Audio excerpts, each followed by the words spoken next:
ప్రస్తుతం మన తెలంగాణలో రేవంత్ రెడ్డి గారి 100 రోజుల పరిపాలన ముగిసింది. కానీ ఇప్పటివరకు ఏవి కూడా అమల్లోకి రాలేదు. దానికి గల కారణాలు ఏమి ఉంటాయి? అంటే యొక్క ప్రభుత్వానికి సరిపడే అన్ని సమకూర్చుకున్నారు. అంటే కేవలము ఎంతో 4 కోట్ల ప్రజానీకం కానీ విద్యార్థులు నిరుద్యోగులు అందరూ కూడా ఆ ప్రభుత్వం మీద అహంకారం ప్రభుత్వాన్ని ఓడగొట్టాలనే ఉద్దేశంతో ఇంకో ఆప్షన్ లేక ఈ ప్రభుత్వాన్ని ఎంచుకున్నారు. కానీ ఈ ప్రభుత్వం వచ్చినాక అన్నీ నెరవేరాయి. ఏం నెరవేరాయి అంటే సీఎంకు సరిపడా ఫెసిలిటీస్ సరిపోయినాయి. సీఎంకి రావాల్సినంత ప్యాకేజ్ వచ్చింది. బట్టి విక్రమార్క గారికి రావాల్సిన ప్యాకేజ్ వచ్చింది. ఈ మంత్రులకు కావాల్సిన ప్యాకేజీలు వచ్చినాయి. ఎమ్మెల్యేకి కావాల్సిన ప్యాకేజీలు వస్తున్నాయి. స్కీమ్లో పెట్టే స్కామ్లు ఏం చేయాలని చెప్పి మీటింగ్లు పెడతారు తప్ప వీళ్ళని ఎన్నుకున్నటువంటి ప్రజల గురించి కానీ నిరుద్యోగుల గురించి విద్యార్థుల గురించి ఆలోచించే పరిస్థితుల్లో వీరు లేరు. స్పష్టంగా అర్థమవుతుంది. వచ్చిన 25 రోజులకే అగ్రికల్చర్ యూనివర్సిటీకి సంబంధించిన 100 ఎకరాల ల్యాండ్ను హైకోర్టుకి ఇవ్వడం అనేది చాలా సిగ్గుచేటు. ఈరోజు గతంలో ప్రభుత్వం ఉన్నప్పుడు 2022లో 2023లో ఏం మాట్లాడారు రేవంత్ రెడ్డి గారు? 100% ఈరోజు ఈ 10 సంవత్సరాల పాటు విశ్వవిద్యాలయాలు నిర్వీర్యం అయిపోయినాయి. వాటన్నిటిని కూడా మేము బాగుపరుస్తాం, వాటన్నిటిని కూడా మొదటగా పట్టించుకున్నదే విద్య గురించి అని చెప్పి రావడంతో 100 ఎకరాలు భూమిని దారదత్తం చేయడం అనేది చాలా సిగ్గుచేటు.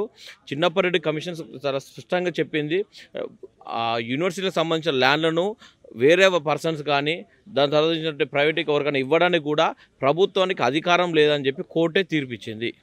అయినా కానీ ఈ యొక్క ప్రభుత్వాలు విద్యకు కేవలం ప్రైవేటీకరణ, ప్రైవేటు యూనివర్సిటీల కోసం కేవలం వాళ్ళ తొత్తులుగా మాత్రమే ఈరోజు ఎన్నుకోబడ్డ ప్రజలు తయారయ్యారు తప్ప విద్యార్థుల గురించి ప్రజల గురించి పట్టించుకునే నాదుడే లేకుండా ఈరోజు కనబడుతున్నాడు. కాబట్టి ఇప్పటికైనా ప్రజలు మనం మారి యొక్క ప్రభుత్వాన్ని కూడా వెంటనే తొలగించేటట్టు కూడా మనం ప్రయత్నం చేయాలి. ఈరోజు మనందరం ఒకతాటిగా మళ్ళీ కొట్టాడాల్సిన పరిస్థితి.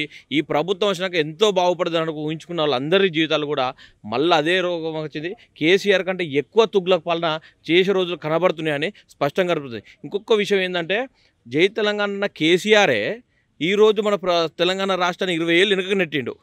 నై తెలంగాణ వచ్చిండు, ఈరోజు సీఎంగా కూర్చున్నాడు. మరి వీడు ఏం చేస్తాడో భయం అవుతుంది ఈరోజు ఉస్మానియా యూనివర్సిటీ విద్యార్థి లోకానికి. అంటే లాస్ట్ టైం మనం చూసుకుంటే కేసీఆర్ గారు 5 ఏళ్ల పరిపాలనలో ఒక్కసారి కూడా ఉస్మానియా గేట్ తొక్కలేదు అనే మాట వినిపించింది.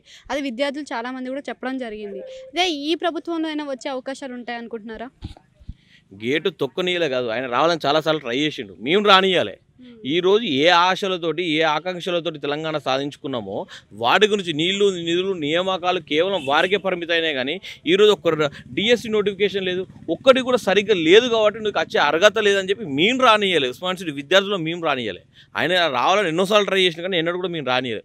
ఇప్పటికైనా రేవంత్ రెడ్డి గారు ఎవరైనా యూనివర్సిటీకి రావచ్చు, వచ్చి యూనివర్సిటీ విశ్వవిద్యాలయాల బాగు కోసం వచ్చి వెల్కమ్ చేస్తాం తప్ప రాజకీయాలు చేస్తే మాత్రం ఊరుకోము. ఫ్యాకల్టీ విషయంలో కూడా ఇక్కడ సర్దుబాటు లేదు కదా. మరి ఫ్యాకల్టీ విషయంలో వచ్చి రేవంత్ రెడ్డి వచ్చి ఇంటర్వ్యూలు పెట్టడం అవసరం లేదు. దానికి ఒక కమిటీ పెట్టేసి దానికి యథావిధిగా గతంలో ఏ విధంగా అయితేందో ఆ విధంగా ఇంటర్వ్యూ చేసి సరిపోతుంది. ఆయనకు జియో రిలీజ్ చేసి అయిపోతుంది. ఈ యూనివర్సిటీలో 1252 ఉస్మానియా యూనివర్సిటీలో 1252 ప్రొఫెసర్ పోస్టులు ఉంటే కేవలం 300 మంది ప్రొఫెసర్లు ఉన్నారు. అంటే ఎటు తీసుకోపోతారు యూనివర్సిటీ? దాదాపు ఇంకొక 1 ఇయర్ అయితే అవి కాస్త 150 వస్తాయి. అంటే కంప్లీట్గా క్లోజ్ చేయాలనే కదా వీళ్ళ ప్రభుత్వం తీరు. కాబట్టి ఇప్పటికైనా వీళ్ళు మారాలి.